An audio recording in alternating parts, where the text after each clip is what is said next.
Boom, I'm in the room. Good evening, everybody. Welcome to the Heale podcast and everyday conversations regarding mental health. We've got a guest in tonight and we can have a chat around the subject of mental well-being.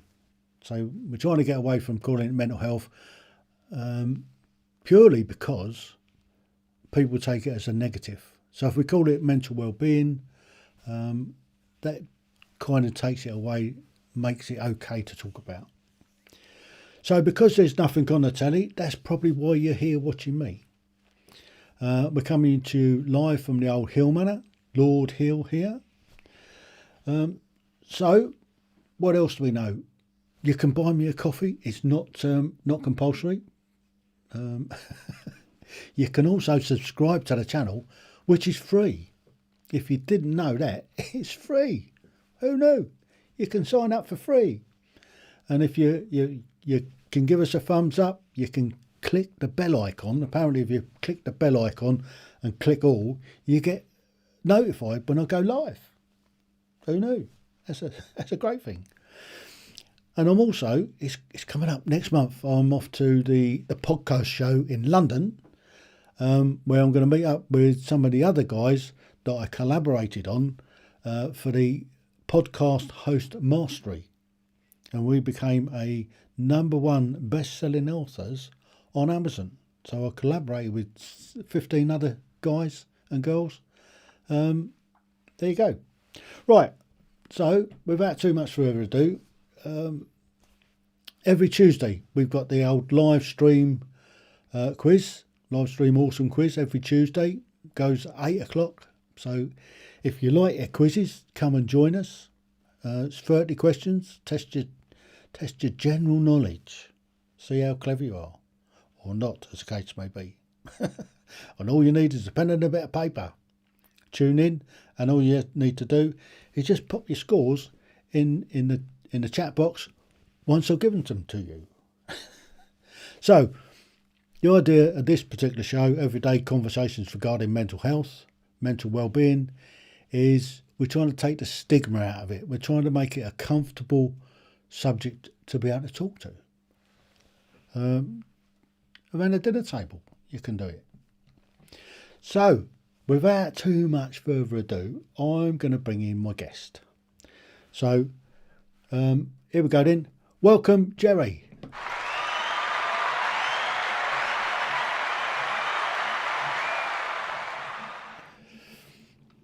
Hey, thanks for having me on today. You're welcome. So, Jerry, you're over in over the pond in Orlando at the moment. Yes, that's right. I'm in Orlando, Florida, doing some business and some I kind of do personal development a lot when I travel. Speaking of mental well-being, so I'm doing a lot of that kind of in between work. Brilliant. Oh, evening, Catherine. One of our regulars has joined us this evening. So, welcome, Catherine. Any other of the gang around tonight? We missed you on Tuesday, by the way. So, one of our regulars on the quiz. Anyway, awesome. So Jerry, mental well-being. How do you go about doing that? How do you get your victims, as it were? And what's the subject you cover around it?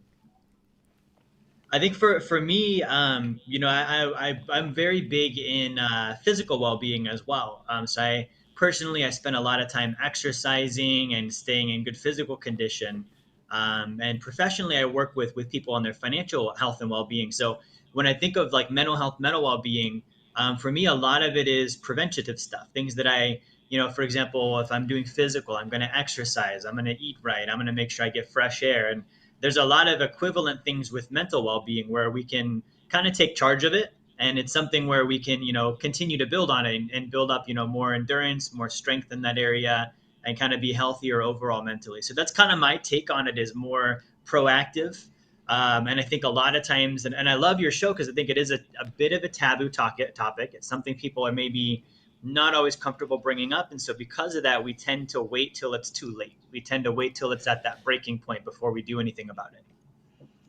You're so right there. I mean, so many people, because it over the years, it's been one of those sort of stigmas. It's been, I mean, brush it under the carpet. I mean, here, have one of these. Oh, what's that? It's a man up pill. Well, no, it's the wrong way about going about it. Preventative is a lot better than trying to cure it. Once you've gone down that particular route of, and a lot of it's come from trauma, and a lot of it's come from Yeah. childhood trauma. So people have been carrying this trauma, this mental problem for decades, and it's not until the bulb moment comes, and they see that it's okay to talk about it.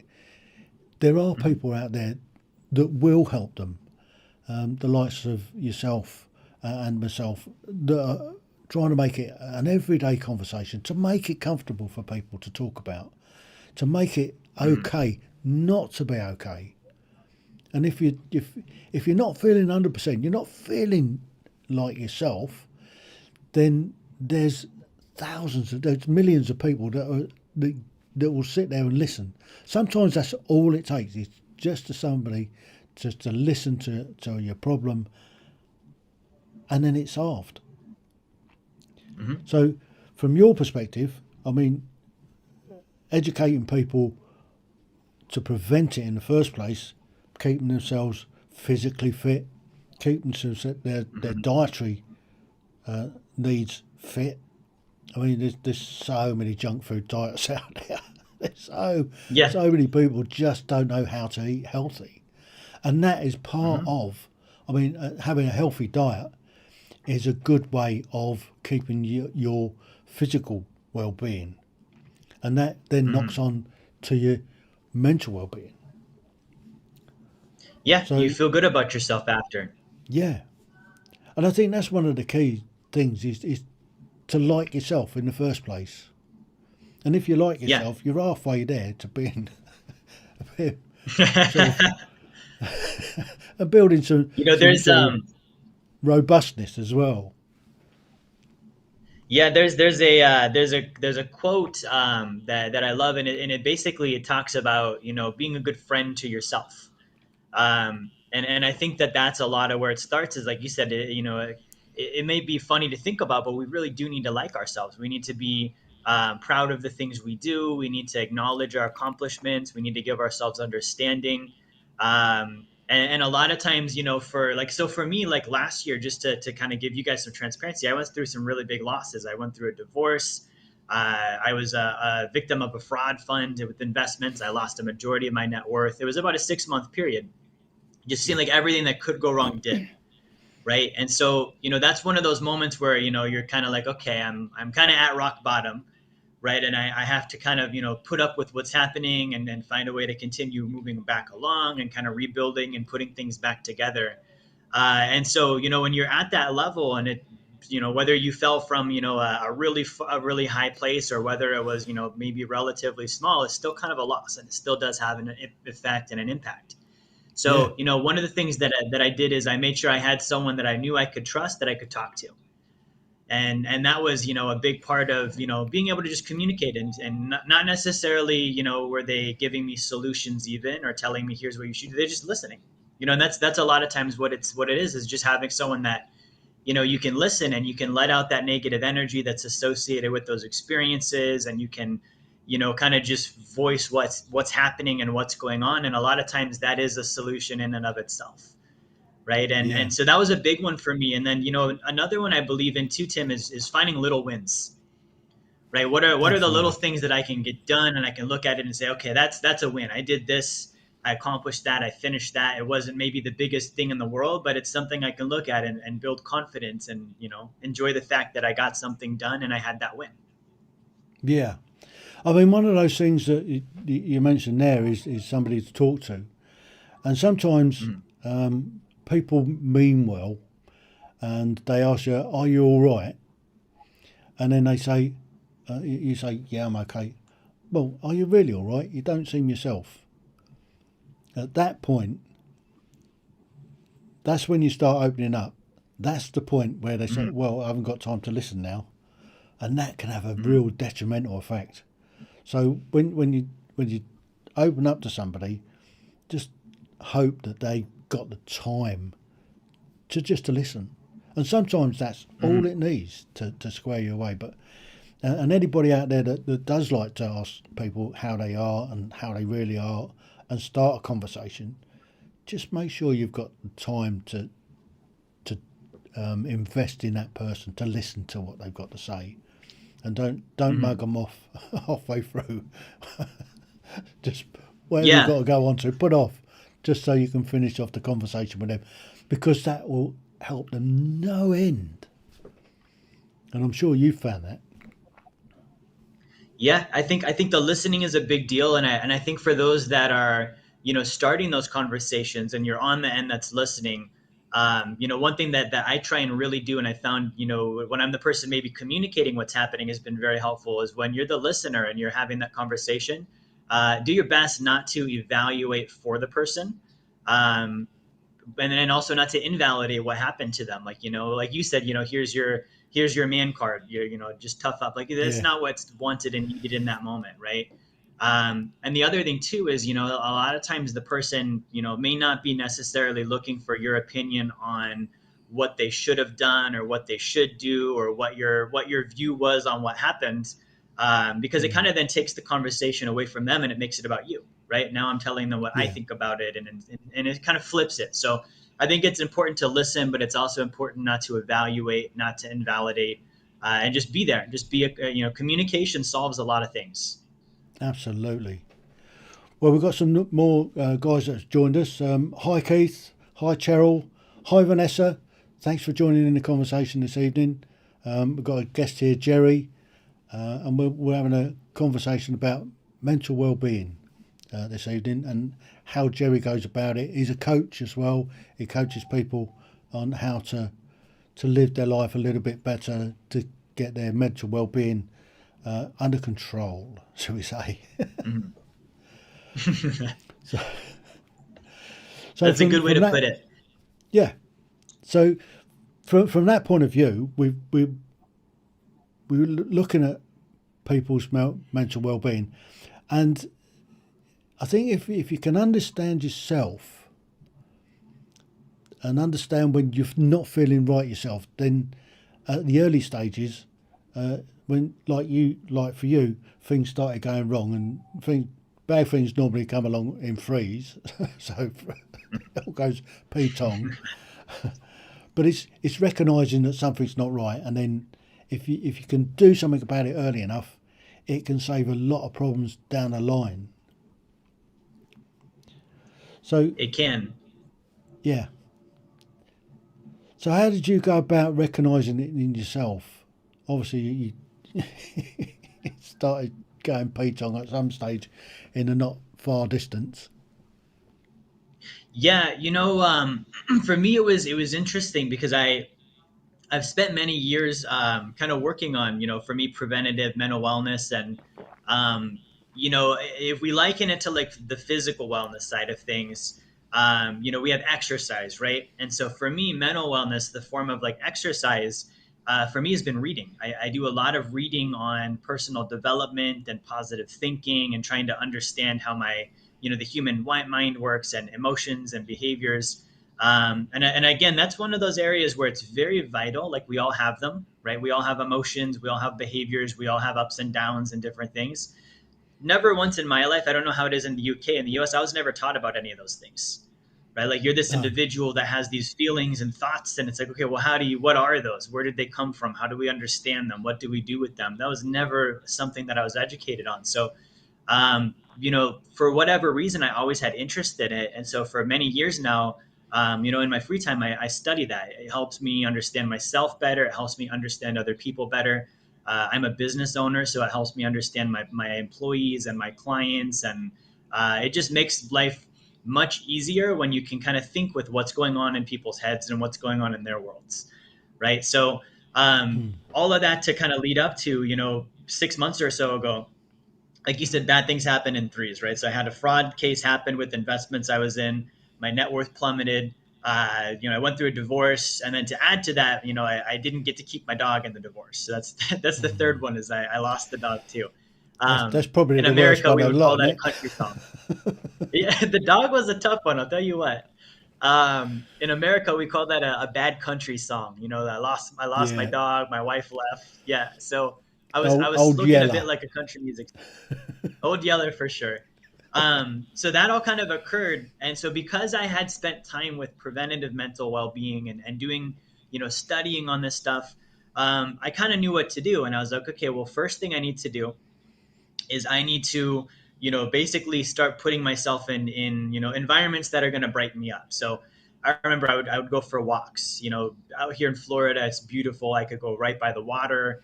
I could see the ocean. I had the sunshine. I had the palm trees. So just that kind of like got me out of that funk where I'm like, okay, I'm enjoying the beauty of nature, and I could see that, and I could get the fresh air. And so that was an immediate thing for me. And then for me, I always feel better when I do physical exercise.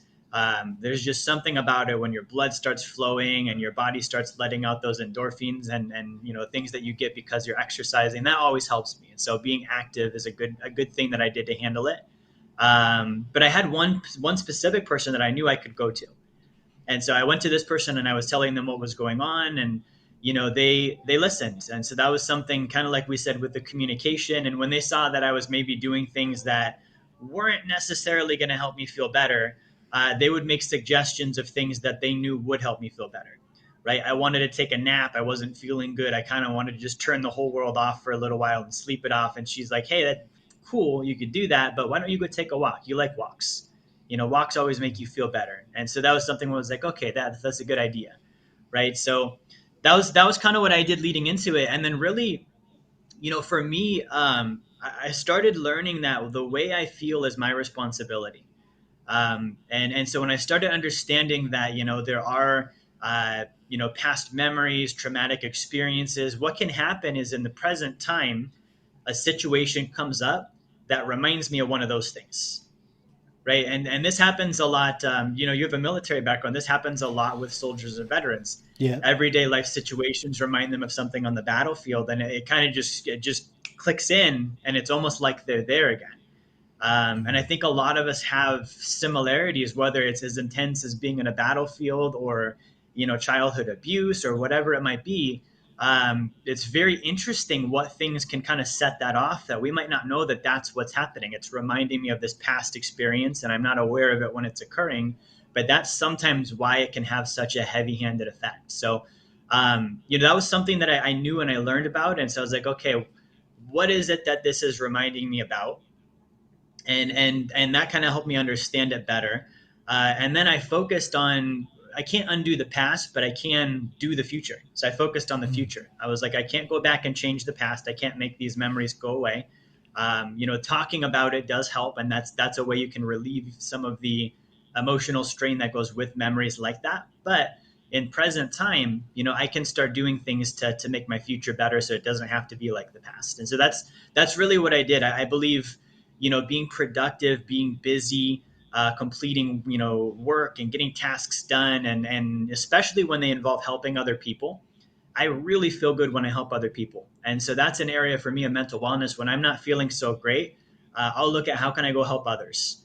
And, whether that's volunteering my time, whether that's, being that helping hand for someone else, it kind of takes my attention off of my problems and it puts it on, how can I contribute to others instead? And so those are a lot of the things that I did to really kind of come out of that funk.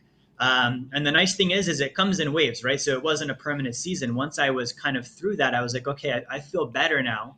I can go about and start kind of rebuilding some of these things I lost. Mm. Yeah, maybe get another dog. Mind you, Yeah, dogs aren't conducive to travel, are they? not too much. Yeah.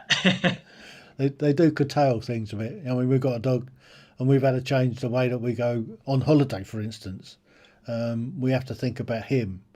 Um, Mhm. Archie the ship's cat, he's not a problem at all. But Cats are a bit but like houseplants. yeah, so so what we've decided to do, because we sold the boat, and I do miss the boat a lot. But we Mhm. decided that this year we're going to go and do some camping. So we bought a new Mm. tent and a new cooker and bits and pieces, and we're going to take off and just go for odd days during the week because we're retired. So and Yeah. just go and camp somewhere for a night and then come back. The ship's cat, he's fine. He'll just leave his food out and he squares himself away. So Hmm. so that's what we're going to do this year, The and hopefully that'll the dog will love the camping. yeah. Just trying to control him a little bit. he's, he's a little border terrier. That he's a proper terrier.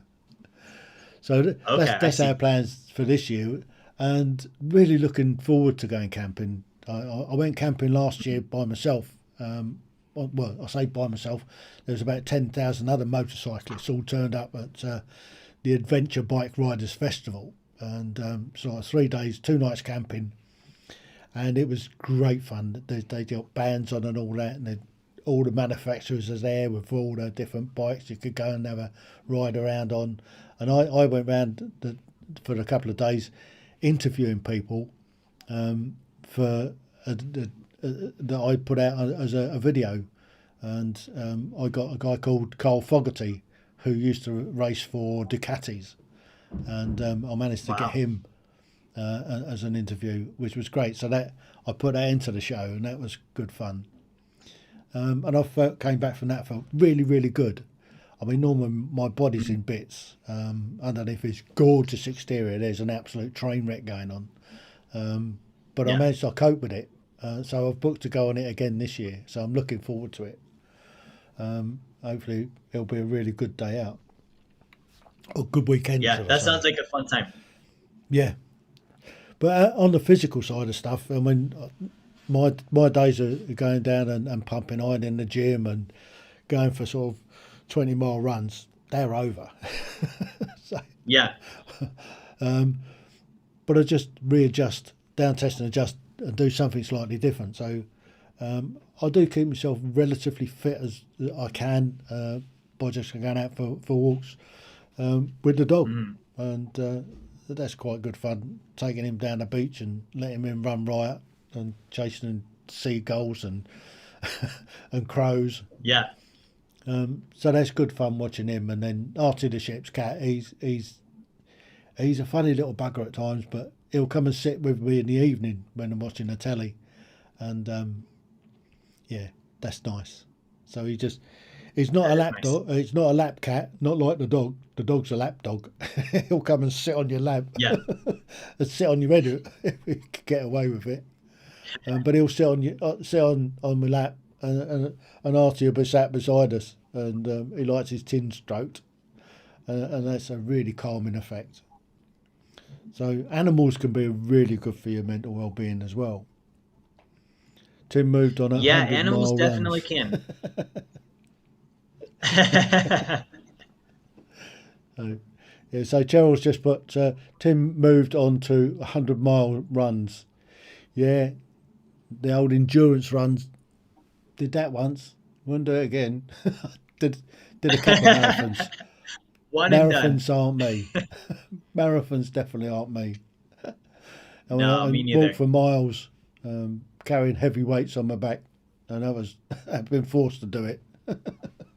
Yeah. Those days are over. Pack light. Yep. Yeah, I mean, you got to adjust it as you go. I'm 30. I'm about to turn 31, so I try and still keep myself in pretty good shape, and I'm at the age where I can still really push my body. My muscles, joints, tendons, all that are still in good shape. But I think that's part of it too. As you get older, is making those adjustments and just being aware of what your body can take, what your mind can take, Yeah, and keeping yourself limber but not pushing it too far. yeah. I'd love to have a body of 31. When I was 31, I was probably the fittest I was ever. Mm. In fact, just before that, I think I was about 28 when I did Special Air Service selection, and I got all the way through to test week. Was on the long march at the end, and I was about 19 hours in, about an hour or so from finishing, and dark o'clock at night, foot went down a rabbit hole, and my body went round my knee. with a 60-pound pack on my back. I woke up in hospital Wow. Yeah, I can imagine. and failed the course, failed to complete the course. So Yeah. yeah, knee's never been right since, but yeah, one carries on. So we've got some other Yeah. people Knees can joined be a in. tough one. Yeah, evening, Linda. Hello, hello, hello. Here is the dependable uniform, 007, I think. Catherine says stroking a pet lowers the blood pressure. It does. Huh? It's great. Cheryl says, question, what do you recommend if somebody doesn't want to go outside, just wants to stay in bed and hide? Well, you go in there and grip them, don't Good you? question. Get up, get up. Can't just lay there. Get up, I think go outside. I Get think Fellina's I us. think we've all experienced that where you're like, I just don't want to get out of bed today. I think everyone's had that moment once or twice. So, you know, I think that's a good question, and sometimes it's needed. I don't think it's a long term solution. But if you are just worn out and exhausted, I get it. And if you need Yeah, some rest and some recuperation, I think that's totally fine. But sometimes you've got to kind of be your own kind of coach, right? If you know that, okay, it's time to get out of bed. It's time to put the boots on and go yeah, outside and kind of face life. Sometimes you've got to have the ability to kind of be your own mental coach and motivate yourself on to do those things. And I would say for me, whenever I've experienced that, and maybe you've seen the same thing, Tim, I usually feel pretty good after I do it. I yeah, have this, maybe some resistance to it leading up, and there could be some fear and some anxiety. But once I do it, I'm like, oh, that wasn't so bad. And I actually kind of feel good that I did. Um, and that's the mind can play tricks on us a little bit where it can make us think there's this, these dark clouds and thunder and lightning and scariness and things. And, a lot of it is kind of our own imaginations at work. And when we actually go out there and face it, a lot of times it's not as bad as maybe we thought it was going to be. And it also helps build confidence because on the back end, you're like, wow, I faced that. I can do that now. yeah. I mean, that's one of the things that I mean, it's okay sometimes to sort of have a couple of days rest, total rest in bed. Mm-hmm. Don't want to get up, hide under the covers, recharge the batteries. But you know when it's time to get up because you've got to go to the loo anyway. So once you've done that, you might as well stay up. go, go get yourself a cup of coffee and and then get on with the day. And you'll be surprised how good you feel once you start doing something. Once your batteries have recharged. I mean, lots of people go through work far too hard and get burnout. And when I say burned out, then it's really difficult to recharge your batteries, especially if you've got to keep going, etc. Mm-hmm. We've got some more questions coming in there. I've been on a stream with G-Man. I have. That's why I said deplorable '07. I think that's what he said, deplorable, yeah. Asking this if you see this is family member or friends, how to help them. Yes. If you see somebody withdrawing into themselves and you notice that they're not their normal self, then make sure you've got a little bit of time and go and ask them how they are, how they're feeling. Are they really all right?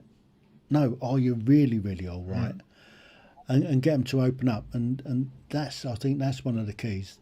Then when they start to open up, use these twice as much as that. So you get your ears Mm-hmm. into listening mode, give them 100% of your concentration, listen to what they're saying, and then engage in their conversation. And try and make them feel good about themselves, because they probably are. They just need that little bit of Mm-hmm. a nudge to open up. And once they do, then they open the floodgates generally, and afterwards they generally will feel better about themselves. And if they're suffering from a trauma, Yeah, and it's quite important if they've witnessed a trauma of some sort, and it doesn't have to be on a battlefield. It can be something like a car accident, not involved in a car accident but seen a horrific car Mm. accident, that's a traumatic event that can play on people's minds. If they say that they've seen something like that, then rather than open up the wounds, rather than sort of try and re-traumatise them, just say it's okay. It's not unusual to have the feelings that you're having. Try not to sort of talk about the actual event, but the how they should be or how they're likely to be feeling around it. And it's not unusual to have sort of keep seeing it in your mind's eye, dreaming about it, and slowly over time that does tend to dissipate, and to be able to talk about the incident without re-traumatizing is a good way Mm. of helping somebody through that event. And the earlier you can do it, the better. In the military, we started using something called TRIM, which is trauma incident management. So when the guys have had a traumatic incident, say a bomb blast or something out on a patrol, a team goes in at the 3 day point, sort of 72 hours after the event. They'll look at who's involved with it, whether they're directly involved with it, whether they were indirectly involved with it, and they'll look at the individuals and work out who needs a one-to-one talk, who needs a group discussion, and who needs an overall brief of what's happened. And then after they've assessed people, they'll work out who needs to maybe keep an eye on, and then they go back in at the 30 day point. And if anybody's struggling still with it, then they can signpost them onto specialist help. And then they go back in at the 3 month point, and hopefully things should have calmed down and got back to some sort of normality then. And again, any time during that period, if somebody is struggling, then they could get specialist help. And I think that's come about through decades of looking at trauma, and particularly battlefield trauma, but it can be any sort of trauma. And dealing with it early on will help a lot. The guys in the Falklands, for instance, there was two groups. All the fighting guys. Some of the guys were actually flown back after recapturing Stanley. They flew back to the UK, and there was another lot that came back on the ships that took 2 or 3 weeks to get back. The guys that flew back on the flights to a hero's welcome and all that, those are the guys that have been struggling a lot more than the guys that came back on the ships. The guys that came back on the ships were able to talk about their experiences and stuff like that, and decompress, for want of another word. The guys that were flown back didn't have that same opportunity, and those are the guys that we're now seeing with with PTSD, and some of them complex PTSD, because it wasn't dealt with at the time. But we are talking 40 odd years ago now. And we didn't have trim back in those days. But the fact that they came back on the ships, they got the decompression, they got the trim anyway. So there you go. Yeah. That's about trauma. So if you know somebody that's gone through a trauma of some sort, they've seen a trauma, then that's a way of dealing with it, is to keep an eye on them, to let them know that it's not unusual to be feeling the way they are if they're not getting sleep, if they're revisiting it in their mind's eye. So those are normal things, and they over time they will dissipate. That's my two penny worth on that subject. Yeah. I like that, and I think the thing to keep in mind on that too, you kind of hit it on the head, was that every individual is unique. We're all different personalities, but from a physiological and psychological standpoint, we're all wired very much similar. And so one thing that can happen is when you do experience trauma, it's very easy to feel isolated, like you're the only one that feels that way, or maybe you're the only one that's got that kind of experience. And I think that's part of why it feels like, okay, I can't really talk about this, is there's that seeming isolation, when in reality, everyone pretty much has a similar response to trauma. We all have similar emotional experiences, and sure, the situations are different and the results are different, but it's something all of us have experienced. And I think it goes back to what you said at the very beginning of the show. Most people, they don't probably realize, but there are millions of almost anyone you could mention it to, and they can relate and they can talk about it. And I find it very interesting that on the trim, like you mentioned, that was one of the first things, is just, let's talk about it. Let's have a communication with that soldier, and let them kind of talk about what happened, and see what's going on, and be there and listen. And I'm not sure, it'd be interesting to see, um, kind of the experience of someone that's been, maybe on a longer term, like you mentioned, where it's been 40 years or so, kind of Mm. what the handling is there, and kind of, if it's still listening and talking, or if it's a little bit more that needs to be done. But I do think if you catch it early, give it some time to settle, but catch it early, and it usually is a very good handling. Yeah, I think on particularly sort of some sort of childhood trauma. I know a young fella that his dad committed suicide, and Mm. he carried the fact that he thought it was his fault that his dad did it Wow. for about 15 years, and it's only recently where he's been able to talk about it and get some more facts around the subject that Hmm. it wasn't his fault at all. But he'd been carrying that for years. And I think that lots of children go through that sort of thing where if their parents split up, they blame themselves for it when it's not their fault. But they carry that wound, that that feeling that they've caused it Hmm. for decades, and I think that's where a lot of the childhood trauma comes in, that comes back and Hmm. bites them later in life.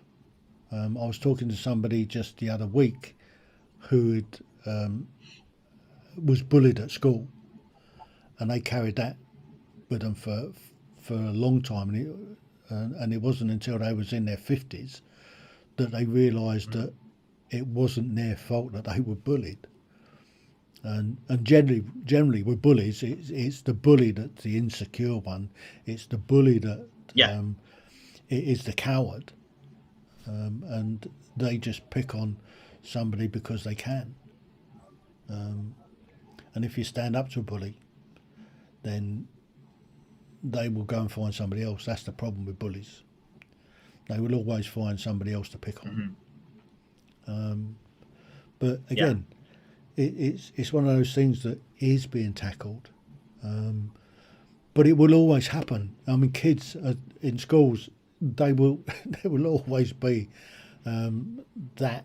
I mean, kids can be really horrible to each other, and they don't realise that the Hmm. effect that they might have on somebody for the rest of their lives. And I think Yeah. if we could go down that road of saying, look, bullying is not acceptable. This is the sort of problems that you can cause somebody by bullying them, or if you are a bully, Hmm. this is the sort of impact that you can have on somebody's life. So be nice to people. And I think that Yeah. message needs to get out a lot. And I think we can do I it, think so. particularly with this show as well. Yeah, and one thing you mentioned that I think it says a lot about the quality of goodness that most human beings have, is that when somebody, you mentioned your friend, that his dad had committed suicide, he felt like it was his fault. Yeah. And the child whose parents got divorced. In the trauma, one of the things that I can really appreciate about the individual is that that's how responsible they're trying to be, right? Like they want to help, Yeah. right? So dad committed suicide, and that individual immediately was thinking about, like, how could I have done something? How was I responsible? And it really is a desire to want to contribute and help and prevent the situation. And in some cases, it's like, you couldn't have done anything, that just like with the bully, Mm. like if if you change something, it doesn't guarantee that the bully wouldn't have gone after you. But so I can just really acknowledge within the individual the responsibility level of wanting to help, and I think that that's really where that maybe feeling of guilt kind of comes from, as they wanted to help and couldn't. And Yeah. it just shows how good and wholesome people really are. And somebody that's experiencing that, it shows how good of an individual they are. I think that that's all the more reason to listen to them, to help them, because that's a person that, if we can get them feeling better and kind of in a better situation, then they can help, and they're going to be able to have a great life and have an impact with a lot of people, because they have that mindset of wanting to help. Hmm. So Linda's just put something on. I can't stay. Oh, I can't stay. It's 4:30 in the pre-dawn. Great advice. So, I mean, that's probably lots of people's worst time is that sort of 3, 4 o'clock, 5 o'clock in the morning, where the demons start to come and play on their minds.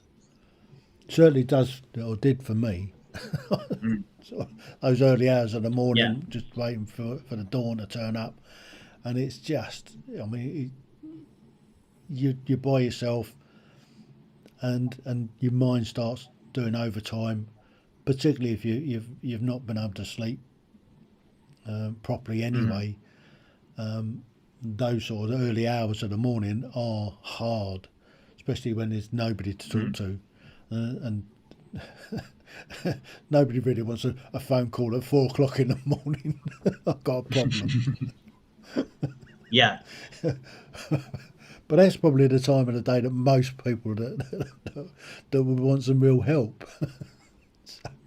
So there's a tip. If somebody Probably. rings you at 4 o'clock in the morning asking for a bit of help, don't hang up on them. On them. Just have a listen. There you go. Bit of sound advice. Yep. Yep. And I think, if you don't have anyone in that moment, for me, journaling has always been good. Um, if it is 3, 4 in the morning, you don't have someone to talk to, it does sometimes helps just to write your thoughts down. Getting them out of your head, when it's in our head, like you said, the mind can do overtime. So Yeah. we start over analyzing it and really dwelling on it. So sometimes literally just getting it out of my head onto a piece of paper, communicating it, even if it's to myself in writing, that's sometimes a workable coping mechanism till you can go have that conversation with someone. Yeah. I mean, that is a good way of dealing with it. I mean, if you're, I mean, journaling is a really good way of getting your thoughts out, getting those little demons out of your head, and you put them down on a piece of paper, and that piece of paper then you just screw up and throw away. That demon's gone. Yeah. Hmm. It takes a little bit of a mindset to get in that way. It's something I tell people about worry. I mean, there's no point in worrying whatsoever. Yeah. If there's something you're worrying about and there's nothing you can do about it, it is pointless worrying. If you can Hmm. do something about it, then you can do something about it, and there's no need to worry about it because you can do it. So that's the Yeah. simple answer. If you can't do anything, don't worry. If you can do it. Worry, Hmm. but it does take a little bit of working to get that mindset there. Lots of people suffer from anxiety, and that's caused by worry. And what's Catherine just put? Oh, we got some comments coming in. Great, great convo from Katie. Evening, Katie. Good idea to rejournal. I did that the other day when I was highly stressed and couldn't tell anyone about it. Catherine's put if my F egg owns. I'm struggling at reading this. And I I are awake. What you been drinking at night? We text each other. All right. Yeah. If we're both awake and have a conversation, it's it's not. We catch up. Brilliant. Yeah. So friend. So if you know your friend struggles at sleeping, Get hold of them during the night. So, Yeah. And I think Tim, one of the things too that can kind of exacerbate it is lack of food, lack of sleep. yeah, I've had moments where I felt really on edge and very stressed out and that type of thing. And I ate something and I felt immediately better. Or I slept, and I let my body rest and I felt immediately better. So sometimes that is a good handling is, okay, am I hungry? Am I tired? Because when you are, your body's worn down. It takes even more mental energy just to function as a person. And if I yeah, have that stressful situation or trauma on top of that, it really can add another layer that doesn't need to be there. And that can often be eliminated. Cheryl says water too. Yeah, am I hydrated? yeah, Just kind of those basics. Are those basics taken care of? yeah, absolutely. Um, Catherine says, my counsellor told me put my feelings down on paper. Hang on. Uh, Down on paper, get it all out, and then burn it. Good. That's like just throwing it away. So, but if you burn it, it's gone. There's no coming back from burning. A bit more of a statement there. Yeah, Yeah, I like that. brilliant. So, yeah, I think we've covered a lot this evening. There's lots of Hmm. positive stuff that we've managed to get across tonight. I think that's really good. Yeah. And we've had some really good conversations. So, if you are out there and you haven't given us a thumbs up yet, and you like the conversation, give us a thumbs up. Don't give us a thumb down. If you're going to give us a thumbs down, don't. So smash the like button. Yep, exactly. Oh, boom! Yeah, just got just got smashed. You can also give us a love if you like. So where are we going? What else have we got to talk about? Well, we've covered a lot of stuff tonight. We've covered And a lot. really, Yeah. yeah. So that's really You know, good. I I think think, one. Yeah, I think one other element of it that is kind of, I've experienced this. Tim, maybe you have too. Is that through the toughest times we go through, some of the darkest times we go through, it does make us stronger, right? yeah, And you kind of mentioned the bully thing. I think that that's a good example. Is sometimes life can be the bully. Sometimes it's situations that come up, whether it's war or a divorce or losing a loved one or failing in business or whatever it is. And each time that happens, when we get through it, we come out a little bit stronger. And so on the mm, prevention side, it does give us a little bit more fortitude that next time when the next thing comes, because inevitably it will. Like if that's one thing we can guarantee is that stuff will happen, and it's always going to be, there's positives and negatives. It's like the yin yang thing. There's the good and the bad. There's always going to be bad things that do come up. yeah, And each time, if we handle it, we're a little bit stronger and a little bit less affected than the prior time. And I think that really is the trend to try and be on. And what happens is if we don't use some of the things we talked about on, like staying well mentally and prevention and giving ourselves what's needed, then what ends up happening instead is each time we get a little bit weaker and a little bit weaker and a little bit weaker.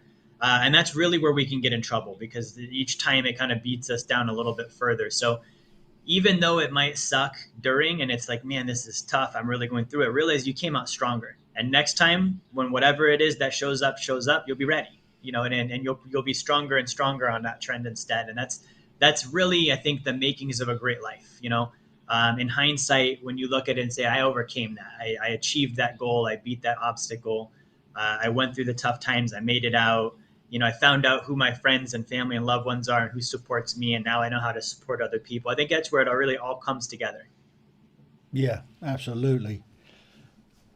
I think, Cheryl's just put a really good comment in. Out of the dark comes clarity. Mm, And all you need to do is put the light on. I think that's a good one. Really encouraging point. absolutely. Yeah, from Katie. So we've got people watching tonight, which is fantastic. It's great that we get the engagement. And if you guys like what we do, let other people know.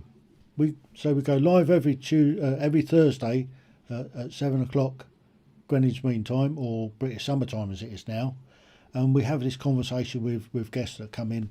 And I think we've had a really good conversation with Jerry tonight. So Hmm.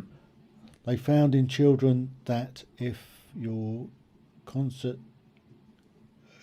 cosset them too much and they don't allow them to fail, it's bad for them mentally. Absolutely. I think the schools, particularly, have been fairly bad at it. Where they don't allow Mm. competition, they don't allow Yeah. children to fail. They don't allow that they treat everybody as winners, which doesn't do them any favours whatsoever. I don't think. I mean, No. and they never did it back in my day. Yeah. That's for sure. I actually, Tim, I was on the ending cusp of that. So I graduated school, I think in 2011, 2012. And that's what I noticed. So when I was in school, we were still kind of in that phase of there was competition and there were clear winners and losers. And, if you didn't do what you wanted to accomplish, you improved, you learned, you got better, you looked at, okay, well, where did I miss the mark? And you kind of had to take responsibility for it. And I did notice that change on like, we don't have Yeah, that anymore in culture. And I think part of life is, failing, skinning your knees up, learning to do a better job next time. I think that's how we learn through that. And so I think that that's a very healthy part of life. You do get your bangs and bruises and scars and little traumas and things here and there, but that's part of what makes us all who we are. And I yeah, think that that's how we improve is we take those experiences and learn from them, and we take the bad with the good and we move forward with it. yeah. I have something about um, if you fail at something, then it just gives you a second opportunity to get it right. Hmm. So Yeah.